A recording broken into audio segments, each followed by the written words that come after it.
ప్రముఖ సినీ నటుడు కోట శ్రీనివాసరావు భౌతిక కాయానికి AP CM Chandrababu, deputy CM Pawan Kalyan నివాళులు అర్పించారు. కుటుంబ సభ్యులను కలిసి వారిని ఓదార్చారు. వైవిధ్యమైన పాత్రలతో సినీ ప్రేక్షకుల అభిమానాన్ని చూరగొన్న ఆయన మరణం విచారకరమని అన్నారు. సుమారు 4 దశాబ్దాల పాటు సినీ నాటక రంగాలకు ఆయన చేసిన కళాసేవ, పోషించిన పాత్రలు చిరస్మరణీయమని తెలిపారు. ప్రముఖ సినీ నటుడు కోట శ్రీనివాసరావు మృతికి AP CM Chandrababu, deputy CM Pawan Kalyan సంతాపం వ్యక్తం చేశారు. హైదరాబాద్ ఫిలిం నగర్లోని కోట శ్రీనివాసరావు నివాసానికి వెళ్లి ఆయన భౌతిక కాయానికి నివాళులర్పించారు. అనంతరం వారి కుటుంబ సభ్యులను పరామర్శించారు. ఈ సందర్భంగా సీఎం చంద్రబాబు మీడియాతో మాట్లాడుతూ, విలన్గా, క్యారెక్టర్ ఆర్టిస్ట్గా ఆయన పోషించిన ఎన్నో మధురమైన పాత్రలు తెలుగు ప్రేక్షకుల మధ్యలో శాశ్వతంగా నిలిచిపోతాయని సీఎం చంద్రబాబు అన్నారు. ఆయన మృతి తెలుగు సినీ రంగానికి లోటని పేర్కొన్నారు. 1999లో విజయవాడ నుంచి కోట శ్రీనివాసరావు ఎమ్మెల్యేగా గెలిచి ప్రజలకు సేవ చేశారని గుర్తు చేశారు. ఆయన కుటుంబ సభ్యులకు ప్రగాఢ సానుభూతిని తెలియజేశారు. సినిమా రంగంలోనే కాకుండా ప్రజాసేవలో కూడా బాగా కృషి చేసిన వ్యక్తి కోట శ్రీనివాసరావు గారు. ఈరోజు మనందరం కూడా ఆయన డైలాగులు చూస్తే ఒకే సీన్లో ఏడిపించగలుగుతాడు, భయపెట్టగలుగుతాడు. అలాంటి అరుదైన సంఘటనలో అరుదైన నటనతో ఒక విలక్షణ నటుగా ప్రఖ్యాతి పొందిన వ్యక్తి. ఒక తెలుగే కాదు, తమిళ్, కన్నడ, హిందీ అనేక సినిమాల్లో 750 సినిమాల్లో నటించినటువంటి వ్యక్తి కోట శ్రీనివాసరావు గారు. ఆయనకు పద్మశ్రీ అవార్డు రావడం, ఇవన్నీ కూడా 7 నంది అవార్డు కూడా వచ్చాయి.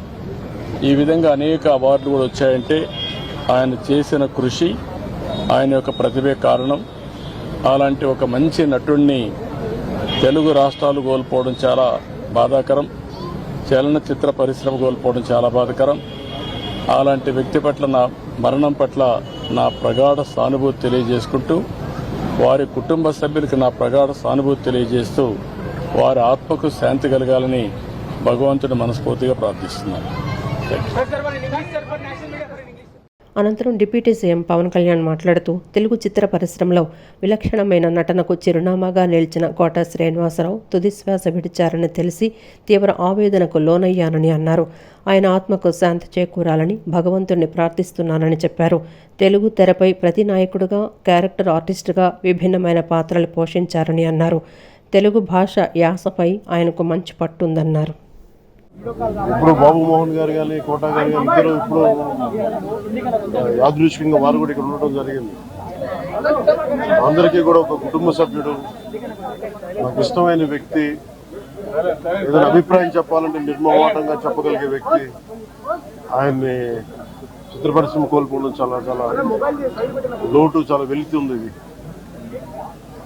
లాస్ట్ మేము అథారిటీ దారేది యాక్ట్ చేసేటప్పుడు కూడా ఆయన నాకు ప్రత్యేకించి ఒకటే చెప్పారు, మీరు ఇబ్బంది పడుతున్నారంటే నేను చనిపోయే వరకు యాక్టింగ్ చేయాలనుకుంటున్నాను. మొట్టమొదటి సినిమా అక్కడమ్మ ఇక్కడ అబ్బాయి నుంచి అథారిటీ దారేది వరకు నాకు ఆయనతో మంచి అనుబంధం ఉంది. ఇప్పుడు 10 మంది బాగును ఆకాంక్షించేవాళ్ళు. ఆయన ప్రత్యేకించి నేను అడిగాను, మీరు ఇంత ఈ వయసులో ఇబ్బంది పడలేదు. లేదు, నా కష్టాలను అధిగమించడానికి నాకు నటనే నాకు మరొకది, నాకు చాలా ఇది చెప్పారు. నాకు బాగా కదిలించేసింది. నాకు అలాంటి వ్యక్తి ఎంతమంది పరిణి చెందిన నటులు ఉన్నా కానీ ఆయన విశిష్టమైన శైలి, గొప్ప నటులు. ముఖ్యంగా బాబు మోహన్ గారు, ఆయన కాంబినేషన్ మటుకు మేమందరం విపరీతంగా ఎంజాయ్ చేసేవాళ్ళం. అలాంటి వ్యక్తి ఈరోజు మేము కోల్పోవడం నిజంగా చాలా బాధ కలిగించింది. మనస్ఫూర్తిగా వారి కుటుంబ సభ్యులకి మనస్ఫూర్తిగా నా సానుభూతిని తెలియజేస్తూ. ప్రముఖ సినీ నటుడు కోట శ్రీనివాసరావు అంత్యక్రియలు హైదరాబాద్లో నిర్వహించారు. కొంతకాలంగా అనారోగ్యంతో బాధపడుతున్న ఆయన ఈ రోజు తెల్లవారుజామున హైదరాబాద్లోని తన నివాసంలో తుది శ్వాస విడిచారు. రాజకీయ, సినీ రంగ ప్రముఖులు ఆయన నివాసానికి చేరుకొని నివాళులు అర్పించారు. హైదరాబాద్ ఫిలిం నగర్లోని ఆయన నివాసం నుంచి మహాప్రస్థానం వరకు అంతిమ యాత్ర జరిగింది. కోట శ్రీనివాసరావుకు అశ్రు నయనాలతో అభిమానులు తుది వీడ్కోలు పలికారు. ఆయన అంతిమ యాత్రలో సినీ ప్రముఖులు, అభిమానులు భారీగా పాల్గొన్నారు. అనంతరం కుటుంబ సభ్యుల సమక్షంలో పెద్ద మనవడు శ్రీనివాస్ అంతిమ సంస్కారాలు చేశారు. పేర్ని నాని వీడియోతో వైసీపీ కుట్రలు భగ్నమయ్యాయని మంత్రి కొల్లు రవీంద్ర అన్నారు. గుడివాడ సభ పేరుతో కులాల మధ్య అలచడులకు వైసీపీ నేతలు ప్లాన్ చేశారని ధ్వజమెత్తారు. ఆడబిడ్డలను అడ్డుపెట్టుకుని రాజకీయాలు చేయటం సిగ్గుచేటన్న మంత్రి గుడివాడలో ఘర్షణలు పక్కా ప్రణాళికతోనే జరిగిందన్నారు. జగన్, పేర్ని నాని లాంటి నెత్తుటి రాజకీయాలు చేసే వ్యక్తులకు రాజకీయాల్లో ఉండే అర్హత లేదని విమర్శించారు. రాక్షస మూకలకు రాక్షస ఆలోచనలే వస్తాయని జగన్, పేర్ని నాని మరోసారి నిరూపించారని మండిపడ్డారు. మంగళగిరిలోని టీడీపీ కేంద్ర కార్యాలయంలో మంత్రి కొల్లు రవీంద్ర విలేకరుల సమావేశం నిర్వహించారు. సమావేశంలో ఆయన మాట్లాడుతూ కృష్ణా జిల్లా జడ్పీ చైర్పర్సన్ ఉప్పల హారిక కారును వదిలేశామని తెలిపారు. కానీ తర్వాత ఆమె కావాలని వెనక్కి వచ్చి పోలీసులపై తెలుగుదేశం నాయకుల గురించి అభ్యంతరకరంగా మాట్లాడారని స్థానికులే చెప్తున్నారని అన్నారు. జగన్, పేర్ని నాని లాంటి నెత్తిటి రాజకీయాలు చేసే వ్యక్తులకు రాజకీయాల్లో ఉండే అర్హత లేదని విమర్శించారు. రాక్షస మోకలకు రాక్షస ఆలోచనలే వస్తాయని జగన్, పేర్ని నాని మరోసారి నిరూపించారని మంత్రి కొల్లు రవీంద్ర మండిపడ్డారు. మాజీ మంత్రి వివేకా హత్యలో జగన్పై ఆరోపణలొచ్చాయని అన్నారు. వివేకాది గుండెపోటు కాదని, గొడ్డలి వేటని ఆయన కుమార్తె తేల్చిందని గుర్తు చేశారు. జగన్ ప్రతి విషయంలో రాద్ధాంతం చేస్తున్నారని ధ్వజమెత్తారు. పార్టీ సభ పెట్టుకోవాలనుకున్నావు పెట్టుకో, అంతేగాని ఆ సభను అడ్డం పెట్టుకొని ఆ ప్రాంతంలో రక్తం పారిస్తానంటే ప్రజలు చూస్తూ ఊరుకోరని జగన్, పేర్ని నానిని మంత్రి కొల్లు రవీంద్ర హెచ్చరించారు. ఇవాళ వాళ్ళ యొక్క ఆలోచన విధానాలు, ఇవాళ వాళ్ళ కుట్రలు, ఎందుకంటే ఆ నాయకుడే ఒక దుర్మార్గమైనటువంటి ఆలోచన ఉన్నటువంటి వ్యక్తి. జగన్మోహన్ రెడ్డి ఒక దళితుడైనటువంటి ఒక వృద్ధుణ్ణి కారుతో తొక్కించి చంపేసి రప్ప అని మాట్లాడుతూ ఉన్నాడు. ఇవాళ ఆ నాయకుడే ఆ రకంగా ప్రవర్తన చేస్తూ ఉంటే ఇవాళ కింద ఉన్నటువంటి నాయకులు మనం చూసాం పామరు సభలో ఇదే ఒక బియ్యం దొంగ పేర్ని నాని కన్ను కొడితే వేసేయాలంట, కన్ను కొట్టి వేసేసి పొద్దున్నే వెళ్ళి పరామర్శించాలంట. అసలు ఏంటి, ఎక్కడ పోతా ఉంది రాష్ట్రం? ఏమైపోతుంది వీళ్ళ ఆలోచన విధానాలు? అంటే ఈరోజు అధికారంలో ఉన్నప్పుడు ఇలాంటి కుట్రలే మీరు చేశారు. అధికారం పోయినా కూడా ఈ రకమైనటువంటి కుట్రలు చేసి రాష్ట్రాన్ని సర్వనాశనం చేయాలని చూస్తూ ఉన్నారు. మీరు సభ పెట్టుకోండి, దానికి ఎవరు కాదనరు. గుడివాడలో నిన్న జరిగినటువంటి సంఘటన, ఇవాళ అక్కడ కూడా బీసీ అనే ముద్రని పెట్టి అరాచకం చేయాలని ప్రయత్నం చేస్తున్నారంటే మీరు సభ పెట్టుకోండి, దానికి మేము అభ్యంతరం లేదు. సభ పేరుతో రెచ్చగొట్టే కార్యక్రమాలు చేస్తే మటుకి ఇబ్బందులు వస్తాయని చెప్పి తెలియజేస్తాం. వన్ డిస్ట్రిక్ట్ వన్ ప్రొడక్ట్ కింద ఆంధ్రప్రదేశ్కు చెందిన 9 ఉత్పత్తులకు అవార్డులు వచ్చినట్లు రాష్ట్ర బీసీ ఈడబ్ల్యూఎస్ సంక్షేమ, చేనేత మరియు జౌళి శాఖ మంత్రి ఎస్ సవిత తెలిపారు. 9 ప్రోడక్టుల్లో 7 ఉత్పత్తులు చేనేత, హస్తకళలకు చెందినవి కాగా 2 వ్యవసాయ రంగానికి సంబంధించినవని వెల్లడించారు. వన్ డిస్ట్రిక్ట్ వన్ ప్రొడక్ట్ రాష్ట్రాల విభాగంలో ఏపీకి మరో అవార్డు వచ్చిందని ఆమె ఆనందం వ్యక్తం చేశారు. పెనుకొండలోని తన క్యాంపు కార్యాలయంలో నిర్వహించిన విలేకరుల సమావేశంలో మంత్రి సబిత మాట్లాడారు. సీఎం చంద్రబాబు నాయుడు నేతృత్వంలోని కూటమి ప్రభుత్వం ప్రోత్సాహంతో రాష్ట్రంలో చేనేత పరిశ్రమ, హస్తకళలు అభివృద్ధి దిశగా పరుగులు తీస్తున్నాయన్నారు. రాష్ట్ర ప్రభుత్వ ప్రోత్సాహంతో వన్ డిస్ట్రిక్ట్ వన్ ప్రోడక్ట్ కింద రాష్ట్రం నుంచి 9 ఉత్పత్తులకు కేంద్ర ప్రభుత్వం అవార్డులు ప్రకటించిందన్నారు. వాటిలో 7 ఉత్పత్తులు చేనేత, హస్తకళలకు చెందినవన్నారు. న్యూఢిల్లీలోని భారత మండపంలో నిర్వహించే కార్యక్రమంలో ఈ అవార్డులను కేంద్ర మంత్రి శివరాజ్ సింగ్ చౌహాన్ చేతుల మీదుగా అందజేయనున్నామన్నారు. అధికారం వచ్చిన రోజు నుంచి చేనేతలకు కావచ్చు, హస్తకళలకు కావచ్చు, వాళ్ళకి ఎగ్జిబిషన్స్ ఏర్పాటు చేయటం, బయర్స్ అండ్ సెల్లర్స్ మీటింగ్ పెట్టడం, వాళ్లకు ఎన్హెచ్ఎఫ్సి ద్వారా సబ్సిడీ ఇవ్వటం, అదేవిధంగా కేంద్రం నుంచి కూడా అదే విధంగా సహకారం రావడం కూడా చాలా ఆనందంగా ఉంది. ఈ సంవత్సరం కాలంలోనే చేనేతలు తయారు చేసిన ఉత్పత్తులు కూడా మార్కెటింగ్ కూడా బాగా పెరిగిందనే విషయం కూడా మీకు తెలియజేస్తూ, అదేవిధంగా నేను ప్రజలందరినీ కోరుకునేది ఒకటే, ప్రతి ఒక్కరూ చేనేత వస్త్రాలు ధరించండి, ఆరోగ్యాన్ని కాపాడండి, నేతన్నలను కూడా కాపాడండి అనే విషయం కూడా తెలియజేస్తూ ఇంటర్నేషనల్ హ్యాండ్లూమ్స్ డే రోజు కూడా మనం అందజేస్తున్నాం. అదేవిధంగా థ్రిఫ్ట్ ఫండ్ కూడా అందజేస్తున్నాం.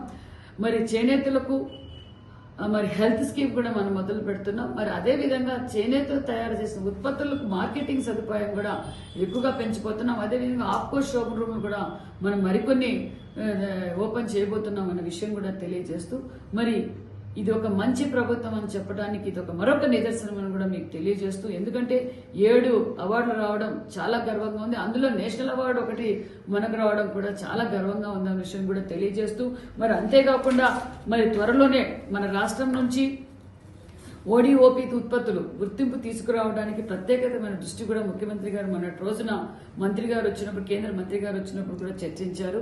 మరి మన కడపలో ఎక్కువగా బనానా పండుతుంది. ఆ బనానా పండటంతో పాటు నిలువ కూడా ఎక్కువగా ఉంటుంది. హార్టికల్చర్ ఎక్కువగా తయారు చేస్తున్నాం అనే విషయాన్ని కూడా కడపలో మరి బనానా, అదే విధంగా చిత్తూరులో టమోటా, మరి అనంతపూర్ నుంచి వేరుశెనగ పంటలకు కూడా మనం ఓడిఓపి అవార్డు రావాలని కూడా మరి దాన్ని కూడా గుర్తించాలని కూడా ముఖ్యమంత్రి గారు ఆదేశించారు. అదే విధంగా మరి మనకి ఇప్పుడు వచ్చిన 9 అవార్డులు 7 అవార్డులు చేనేతలకు, మరి శ్రీకాకుళం నుంచి మరి జీడిపప్పుకు, అదే విధంగా గుంటూరు నుంచి మిర్చికి కూడా అవార్డు రావడం చాలా గర్వంగా ఉందనే విషయం తెలియజేస్తుంది. P4 పథకం పేదలకు వరంలా మారాలన్నదే ముఖ్యమంత్రి చంద్రబాబు లక్ష్యమని ఎమ్మెల్యే బోండా ఉమామహేశ్వరరావు పేర్కొన్నారు. ఇందులో భాగంగా నియోజకవర్గంలోని చిరు వ్యాపారులకు తోపుడు బండ్లు పంపిణీ చేయడం జరిగిందని వెల్లడించారు. చిరు వ్యాపారులకు ప్రభుత్వం ఎప్పుడూ అండగా ఉంటుందని, వారికి గుర్తింపు కార్డులు ఇవ్వటమే కాకుండా 50,000 రూపాయల వరకు హామీ లేని రుణాలు మంజూరు చేస్తున్నామని ఎమ్మెల్యే తెలిపారు. P4 పథకం ద్వారా సెంట్రల్ నియోజకవర్గంలోని నిరుపేద చిరు వ్యాపారులకు సెంట్రల్ నియోజకవర్గ శాసనసభ్యులు బోండా ఉమామహేశ్వరరావు తన సొంత నిధులతో స్వయం ఉపాధి కల్పనలో భాగంగా లబ్ధిదారులకు తోపుడు బండ్లు పంపిణీ చేశారు. సింగనగర్లోని ఎమ్మెల్యే కార్యాలయం వద్ద లబ్ధిదారులకు బండ్లు అందజేశారు. ఈ సందర్భంగా ఆయన మాట్లాడుతూ చిరు వ్యాపారులకు తెలుగుదేశం ప్రభుత్వం ఎప్పుడూ అండగా ఉంటుందని చెప్పారు. హ్యాకర్లను అన్ని రకాల ప్రోత్సహించేందుకు సిద్ధంగా ఉందని అన్నారు. ఇందులో భాగంగా వారికి 10,000 రూపాయల మేర లోన్లు ఇస్తున్నామని, కార్పొరేషన్ ద్వారా గుర్తింపు కార్డులు ఇస్తున్నామని వెల్లడించారు. ఇచ్చిన రుణం చెల్లిస్తే వారికి ఎటువంటి హామీ లేకుండా 50,000 వరకు లోన్లు ఇస్తున్నామని పేర్కొన్నారు. కులవృత్తుల వారికి బండ్లు, లోన్లు మంజూరు చేస్తున్నామని తెలిపారు. ఎన్నికల సమయంలో తమకు తోపుడు బండ్లు కావాలని కొంతమంది కోరారని, వారికి P4 పథకంలో భాగంగా బండ్లు అందచేయడం జరిగిందన్నారు. P4 పథకం పేదలకు ఒక వరంలా మారాలని ముఖ్యమంత్రి చంద్రబాబు ఆలోచనని చెప్పారు. సెంట్రల్ నియోజకవర్గంలో పేదలకు అండగా ఉండడమే లక్ష్యంగా ముందుకు వెళ్తామని బోండా ఉమ్మ స్పష్టం చేశారు. మేము డోర్ టు డోర్ పాదయాత్రకు వెళ్ళినప్పుడు ఏదైతే మాకు విజ్ఞప్తులు చేశారో మా సెంట్రల్ నియోజకవర్గ ప్రజలు, వాళ్ళందరికీ కూడా తోపుడు బళ్ళు ఇక్కడ ఏర్పాటు చేసాం. తోపుడు బళ్ళే కాదు, రేపు రాబోయే రోజుల్లో ఇస్త్రీ బళ్ళు, బడ్డీ కొట్లు, అన్ని రకాలుగా P4 పథకంలో భాగంగా ఏదైతే పేద వర్గాలు ఉన్నాయో వాళ్ళందరికీ అండగా ఉండడానికి అన్ని చర్యలు తీసుకుంటాం. P4 ఈ నియోజకవర్గంలో పేదలకి ఒక వరంలాగా మారాలి.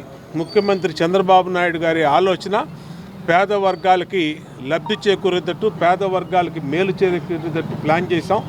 ఇప్పటికే పలుమార్లు మీటింగ్లు అయినాయి.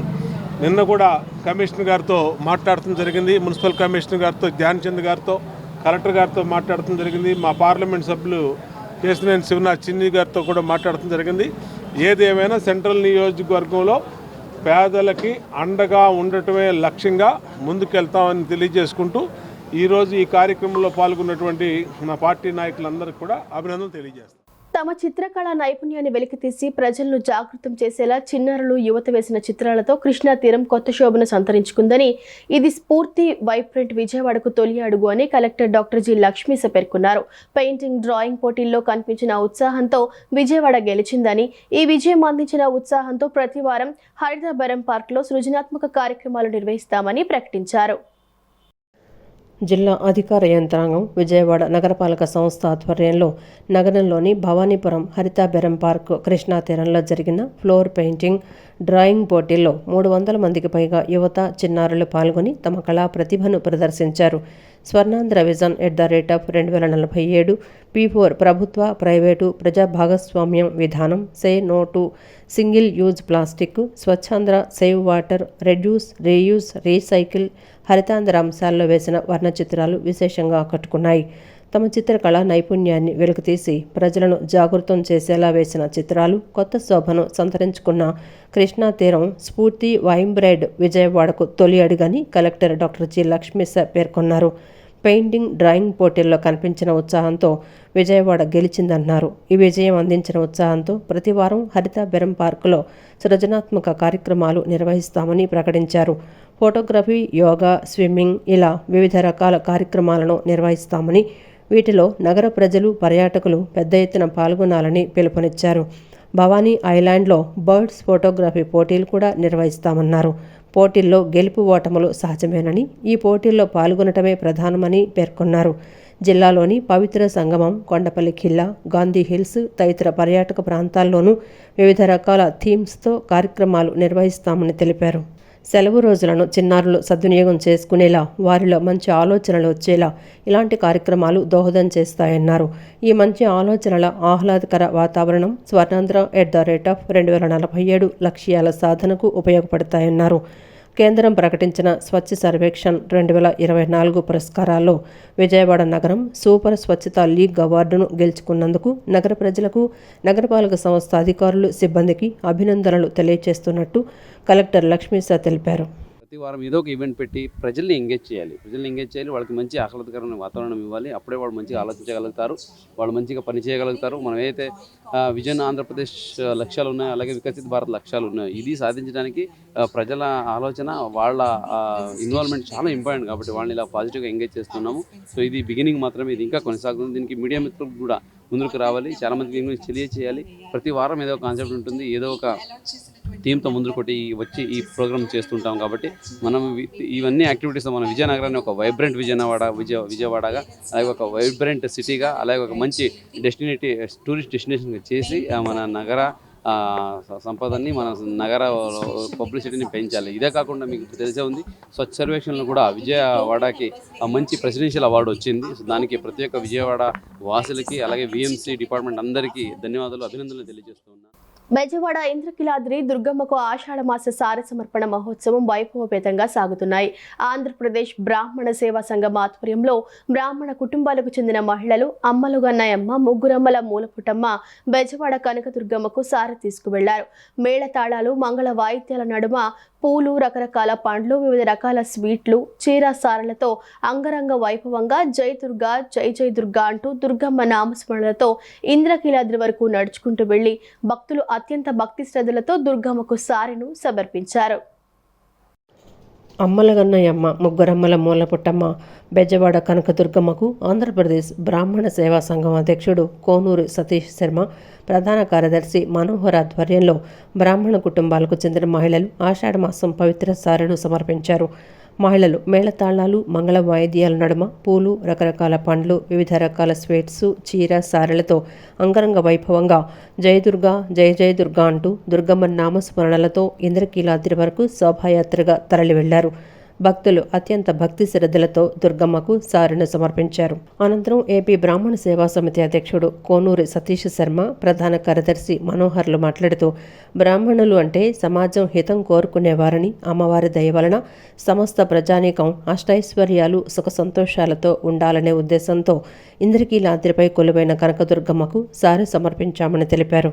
అనంతరం బ్రాహ్మణ మహిళలు మాట్లాడుతూ, సమస్త లోకాలు ఏలే అమ్మవారిని తమ ఇంటి ఆడపడుచుగా భావించి సారె సమర్పించామని తెలిపారు. జగన్మాతను భక్తి శ్రద్ధలతో కొలిస్తే మదిలో కోరిన కోరికలు తీరుతాయని విశ్వాసాన్ని వ్యక్తం చేశారు. విజయవాడలో వెలిసిన ఇంద్రకీలాద్రి అమ్మవారికి ఏదైతే ఆషాఢపట్టి సారెని సమర్పించాలని 2వ సంవత్సరం కూడా నిర్ణయించుకోవడం జరిగింది. ఈ సంవత్సరం కూడా మేళతాళాలతో వైభవోపేతంగా అమ్మవారికి పట్టు వస్త్రాలు సమర్పించి ఆంధ్రప్రదేశ్ బ్రాహ్మణ సేవా సంఘ సమాఖ్య ఆధ్వర్యంలో యావత్ అన్ని సామాజిక వర్గాలు కూడా అభివృద్ధి చెందాలని, అలానే వారి కుటుంబాలు చల్లగా ఉండాలని, వాళ్ళు అష్టైశ్వర్యాలతో తొలతూగాలని ఆ అమ్మవారిని వేడుకుంటూ ఈరోజు సారె సమర్పించడం జరిగింది. దీనికి సహకరిస్తున్న ఈవో నాయక్ గారికి కూడా మేము కృతజ్ఞతలు తెలియజేస్తూ ఉన్నాం. అలానే ఆంధ్రప్రదేశ్ బ్రాహ్మణ సేవా సంఘ సమాఖ్య ప్రతి సంవత్సరం ఆషాఢ పట్టిని వైభవపేతంగా నిర్వహిస్తుంది. ఇది రాబోయే రోజుల్లో ఇంకా పెద్ద ఎత్తున నిర్వహించే కార్యక్రమంలో భాగంగా ఈరోజు నిర్వహిస్తూ ఉన్నాం. ఈ కార్యక్రమానికి హాజరైన ప్రతి ఒక్కళ్ళకి కూడా నలుమూలల నుంచి వచ్చినటువంటి ప్రతి సమాఖ్య ప్రతినిధికి, మహిళలకి అందరికీ కూడా కృతజ్ఞతలు తెలియజేస్తున్నాం.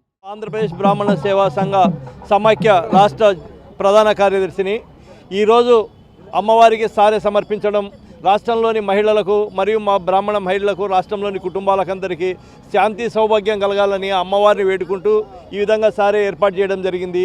ప్రతి సంవత్సరం ఇంతకంటే వైభవంగా జరగాలని అమ్మవారి దీవెనలు తీసుకోవడం చేస్తున్నాం. ఈ అమ్మవారికి ఆషాఢ మాసం ఆషాఢ పట్టి ఇవ్వడం అనేది మాకెంతో అదృష్టంగా భావిస్తూ ఆవిడ ఆశీస్సులు మా మహిళలందరికీ ఉండాలి, వారి కుటుంబాలందరూ బాగుండాలని మనస్ఫూర్తిగా కోరుకుంటూ మేము ఇచ్చుకుంటున్నాం. బ్రాహ్మణులు అంటేనే హితవు కోరుకునేవాళ్ళు బ్రాహ్మణులు. అటువంటిది ఈ రోజున అందరం వచ్చేసి ఇక్కడ ఆ దుర్గామాతాదేవికి అందరూ ఆయురారోగ్యాలతో ఉండాలని చెప్పేసి ఇలాగే వచ్చే సంవత్సరం ఇంతకంటే రెట్టింపు ఉత్సాహంతో మహిళలందరం చేస్తామని ఆ మాత యొక్క అనుగ్రహము ప్రతి ఒక్కరి మీద ఉండాలని చెప్పేసి మనస్ఫూర్తిగా కోరుకుంటూ ఇంత మంచి అవకాశాన్ని మా మహిళలు కలిగించిన సమైక్య వారికి ధన్యవాదాలు తెలియజేసుకుంటూ ఉన్నాం. నమస్తే. స్మార్ట్ మీటర్లు బిగించడానికి వస్తే పగలగొట్టండి, తాము అధికారంలోకి వస్తే వీటిని రద్దు చేస్తామని చెప్పిన చంద్రబాబు స్మార్ట్ మీటర్ల బిగింపుకు పూనుకున్నారని మాజీ మంత్రి, ఆంధ్రప్రదేశ్ రైతు సంఘాల సమన్వయ సమితి రాష్ట్ర కన్వీనర్ వడ్డే సోమనాథేశ్వరరావు మండిపడ్డారు. మోడీ దత్తపుత్రుడు ఆదానికి భయపడి మన రాష్ట్రంలో కూటమి ప్రభుత్వం సికి ఒప్పందాన్ని కొనసాగిస్తుందని విమర్శించారు. స్మార్ట్ మీటర్ల ఏర్పాటును వ్యతిరేకిస్తూ హనుమాన్పేట దాసరి భవన్ నందు ప్రజా సంఘాల ఐక్యవేదిక ఆధ్వర్యంలో విద్యుత్ వినియోగదారుల రాష్ట్ర ప్రజావేదిక సదస్సు జరిగింది. ఈ సదస్సుకు వామపక్ష పార్టీల రాష్ట్ర కార్యదర్శులు, కార్మిక సంఘాల అధ్యక్షులు, వ్యవసాయ, రైతు, కూలీ సంఘాల నాయకులు, ప్రజా సంఘాల పార్టీ నేతలు, విద్యార్థి సంఘాల నేతలు, విద్యుత్ వినియోగదారులు పాల్గొన్నారు. ఈ సందర్భంగా స్మార్ట్ మీటర్ల బిగింపును తక్షణమే ఆపాలని, బిగించిన స్మార్ట్ మీటర్లు వెంటనే తొలగించాలని డిమాండ్ చేస్తూ తీర్మానం చేశారు. అనంతరం మాజీ మంత్రి, ఆంధ్రప్రదేశ్ రైతు సంఘాల సమన్వయ సమితి రాష్ట్ర కన్వీనర్ వడ్డే శోభనాథేశ్వరరావు మాట్లాడుతూ స్మార్ట్ మీటర్లు విద్యుత్ బిల్లులు ఆదాని నివాసం నుండి వచ్చాయని విమర్శించారు.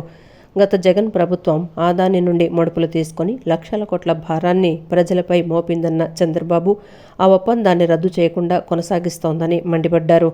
మోడీకి ఆదాని సుపుత్రుడు కాబట్టే చంద్రబాబు ఆ ఒప్పందాన్ని కొనసాగించడమే కాకుండా ఒక్కడుగు ముందుకు వేసి స్మార్ట్ మీటర్లను బిగిస్తున్నారని మండిపడ్డారు.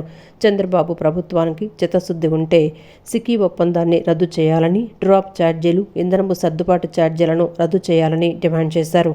లేని పక్షంలో ఉద్యమ కార్యాచరణకు సిద్ధమవుతామని స్పష్టం చేశారు. కూటమి ప్రభుత్వం ఆ అగ్రిమెంట్ని వేటిని కూడా రద్దు చేస్తుందా?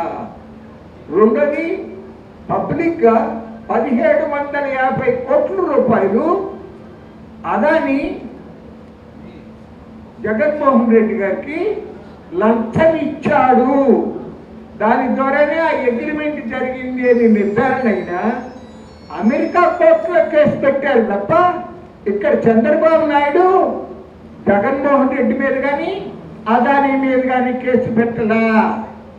జగన్మోహన్ రెడ్డి మీద పెట్టాల్సి ఉంటుంది, కానీ పెడితే లంచం తీసుకున్న వాడితో పాటు లంచం ఇచ్చినాడి మీద కూడా పెట్టాలి కాబట్టి, అదాని మీద కూడా పెట్టాలి కాబట్టి, ఆయన మోడీ గారికి మానస పుత్రుడు కాబట్టి, రైట్ హ్యాండ్ కాబట్టి ఆయన మీద పెట్టడానికి ఈయన ధైర్యం చేయటం లేదు అనే విషయాన్ని కూడా ఈ సందర్భంగా మీ అందరికీ మనం ఎన్నికల సమయంలో ఇచ్చిన హామీలను కూటమి ప్రభుత్వం విస్మరిస్తోందని సిపిఎం నేతలు ఆగ్రహం వ్యక్తం చేశారు. స్మార్ట్ మీటర్లు పెడితే పగలగొట్టండి అన్నవారు తీరా అధికారంలోకి వచ్చాక బలవంతంగా ఇళ్లకు మీటర్లు బిగిస్తున్నారని ధ్వజమెత్తారు. కూటమి సర్కార్ కార్పొరేట్ కంపెనీలకు మేలు చేసేలా వ్యవహరించడం దుర్మార్గమని సిపిఎం నేత దోనపొడి కాశీనాథ్ మండిపడ్డారు. స్మార్ట్ మీటర్లు, విద్యుత్ సర్దుబాటు ఛార్జీలు రద్దు చేయాలని, ఇళ్లల్లో బిగించిన స్మార్ట్ మీటర్లు తీసివేయాలని డిమాండ్ చేస్తూ సిపిఎం పార్టీ ఆధ్వర్యంలో కృష్ణలంక 21వ డివిజన్లో నిరసన ప్రదర్శన చేపట్టారు. ఈ సందర్భంగా కూటమి ప్రభుత్వానికి వ్యతిరేకంగా నిరసనకారులు ప్లకార్డులు ప్రదర్శిస్తూ పెద్ద ఎత్తున నినాదాలు చేశారు.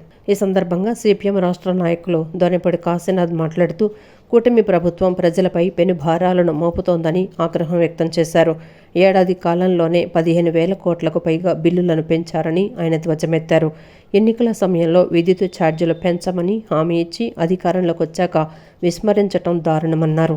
స్మార్ట్ మీటర్లు పెడితే పగలగొట్టండి అని చెప్పిన చంద్రబాబు, లోకేష్లో ఇప్పుడు ఎందుకు మాట్లాడటం లేదని ఆయన నిలదీశారు.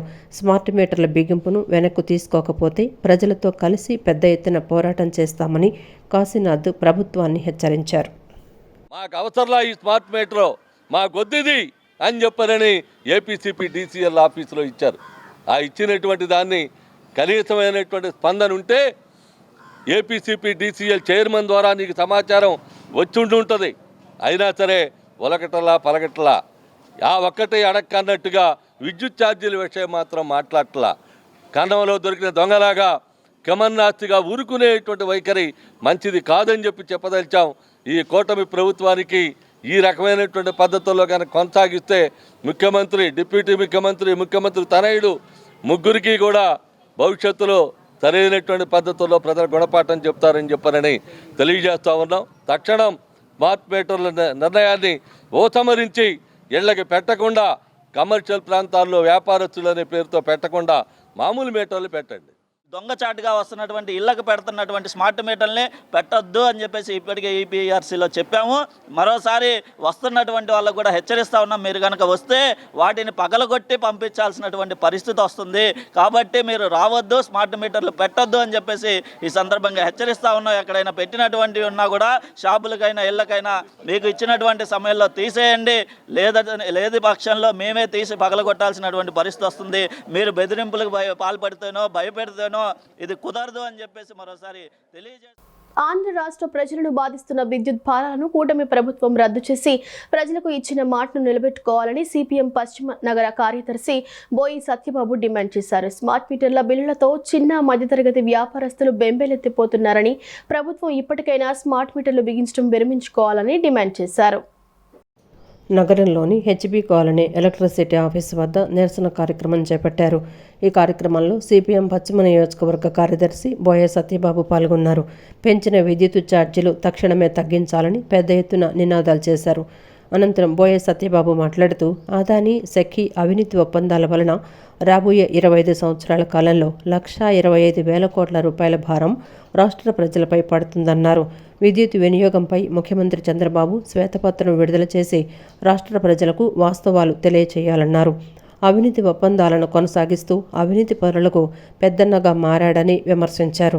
గత వైసీపీ ప్రభుత్వం ప్రజలపై వేసిన విద్యుత్ భారాలు బాటలోనే నేటి కూటమి ప్రభుత్వం పయనిస్తూ మోయలేని భారాలు వేస్తున్నారని ధ్వజమెత్తారు. సర్దుబాటు ఛార్జీలు, సర్ఛార్జీలు, ఓవర్లోడ్ ఛార్జీలు, కస్టమర్ ఛార్జీలు, ఎఫ్పిపిసిఎస్ ఛార్జీల పేరిట బాదుడే బాదుడంటూ ప్రజలకు విద్యుత్ ఛార్జీలు మోత మోగిస్తున్నారని, ఆంధ్ర రాష్ట్ర ప్రజల కన్నా ఆదానే మిన్నా అంటున్నారని ఎద్దేవా చేశారు. స్మార్ట్ మీటర్లను మార్చడం ద్వారా విద్యుత్ వినియోగదారులకు ఎటువంటి ప్రయోజనం ఉండదన్నారు. ప్రస్తుతం కమర్షియల్కు బిగించిన స్మార్ట్ మీటర్ల బిల్లులతో చిన్న మధ్యతరగతి వ్యాపారస్తులు బెంబేలెత్తిపోతున్నారని, ప్రభుత్వం ఇప్పటికైనా స్మార్ట్ మీటర్లు బిగించడం విరమించుకోవాలని డిమాండ్ చేశారు. రాబోయే రోజుల్లో ఈ కరెంటు దోపిడీకి వ్యతిరేకంగా రాష్ట్ర వ్యాప్తంగా పెద్ద ఎత్తున పోరాటాలకి ప్రజా సంఘాలు అలాగే కమ్యూనిస్ట్ పార్టీలు సిద్ధమవుతున్నాయి.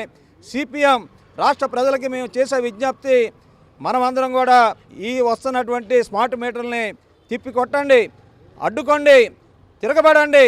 లేకపోతే మాత్రం మన బతుకులు ఆదాని చేతుల్లోకి వెళ్ళిపోతున్నాయి. మన కష్టం అంతా కూడా కరెంటు బిల్లుకి చాలని పరిస్థితి వస్తుంది. కాబట్టి ఈ పోరాటంలో రాష్ట్ర ప్రజలందరూ, విజయవాడ నగర ప్రజలందరూ కూడా కలిసి రావాలి. ఈ స్మార్ట్ మీటర్లని మన ఇళ్ళకు వస్తే, మన వీధిలోకి వస్తే అడ్డుకోవాలని సిపిఎం పక్షంగా మేము డిమాండ్ చేస్తున్నాం.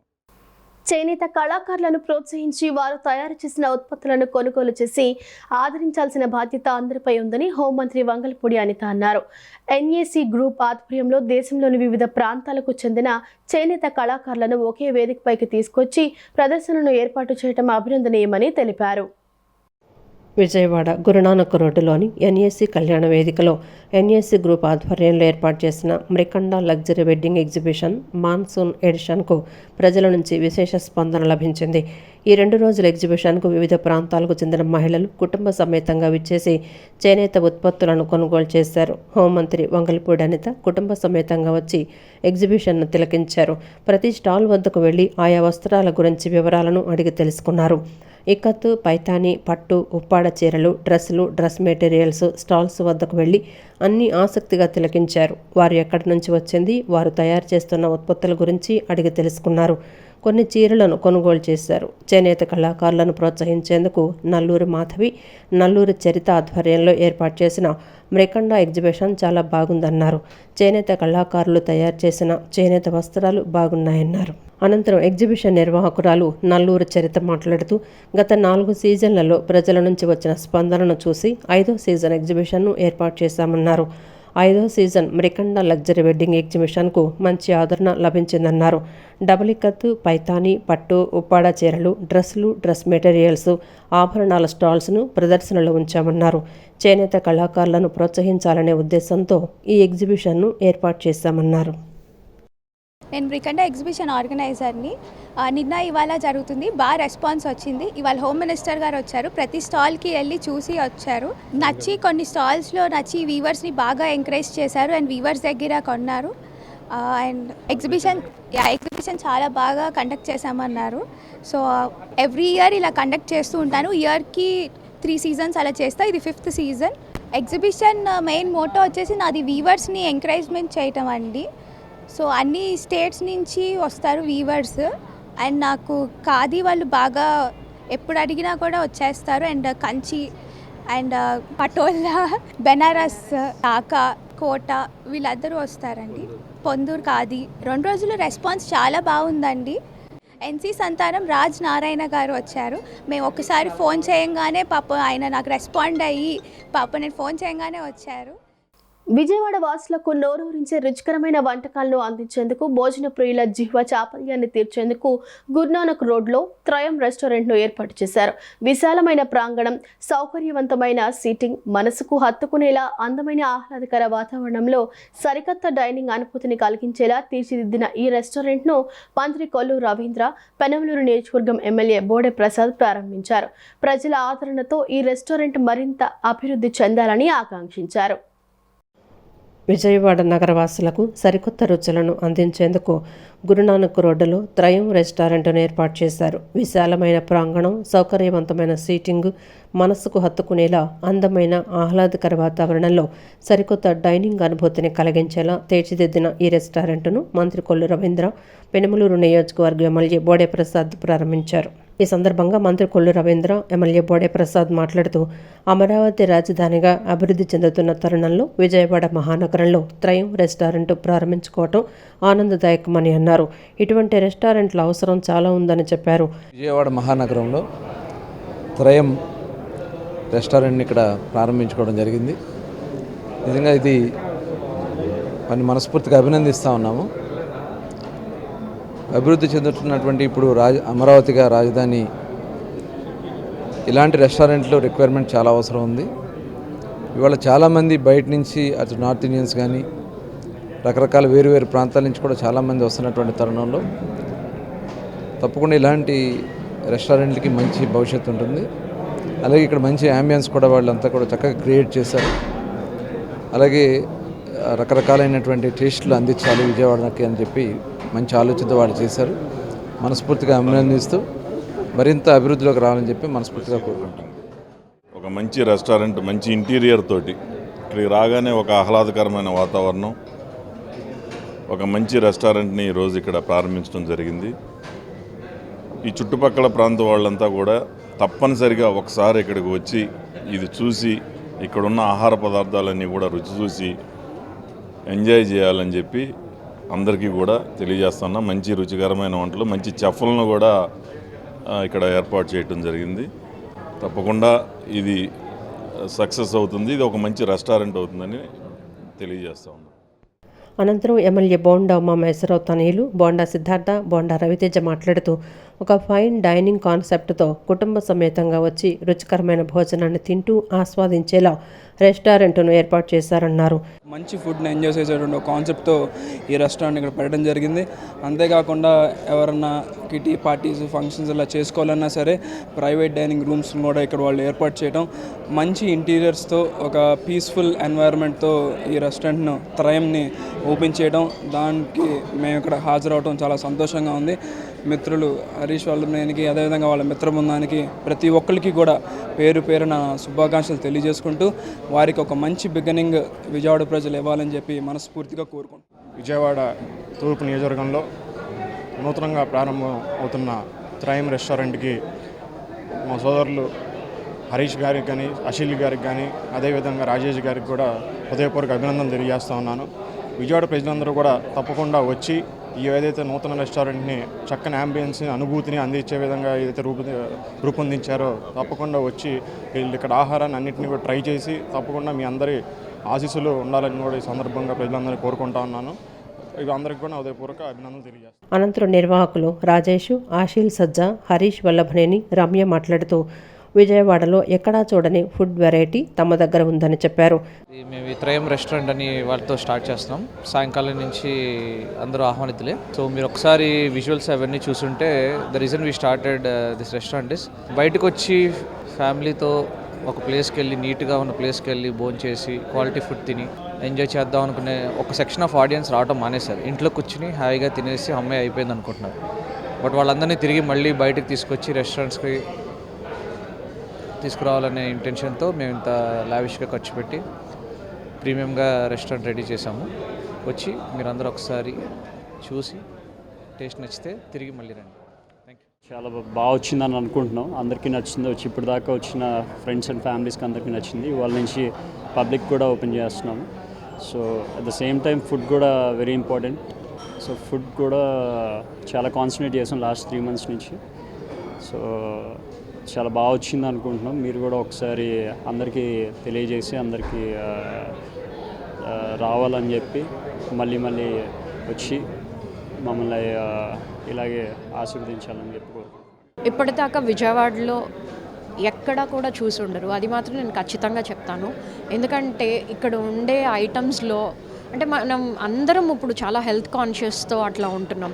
సో మనకు వచ్చే ప్రతి ఐటమ్ కూడా మీకు కలర్ లేకుండా, లేదా అజినోమోటో ఆర్ ఎంఎస్జీ అని అంటున్నారు, అది లేకుండా, అండ్ పామ్ ఆయిల్స్ ఆర్ ఇట్లాంటివి ఏమీ లేకుండా హెల్త్ పరంగా చూసుకుని, లేదా క్వాలిటీ పరంగా కానీ అవన్నీ ద బెస్ట్ ఇవ్వాలన్న ఉద్దేశంతో ఈ మెనూని చాలా జాగ్రత్త తీసుకుని క్యూరేట్ చేయటం జరిగింది. అయితే ఇందులో మనకి మన పాతకాలం వంటల్ని పక్కన పెట్టి కొత్త కాలం వంటలకి ఎగబడుతూ ఉంటున్నాం ఇప్పుడు మా యూత్ జనరేషన్. కానీ వీటన్నిటినీ మించేలాగా రెండిటిని ఒకటి చేస్తే వచ్చే కొత్త రకాన్ని తయారు చేసి అట్లా కొన్ని డెజర్ట్స్ని కానీ లేదా స్టార్టర్స్ ఆర్ పులావ్స్ తయారు చేయడం జరిగింది. ఈ వార్తలు ఇంతటితో సమాప్తం. నమస్కారం.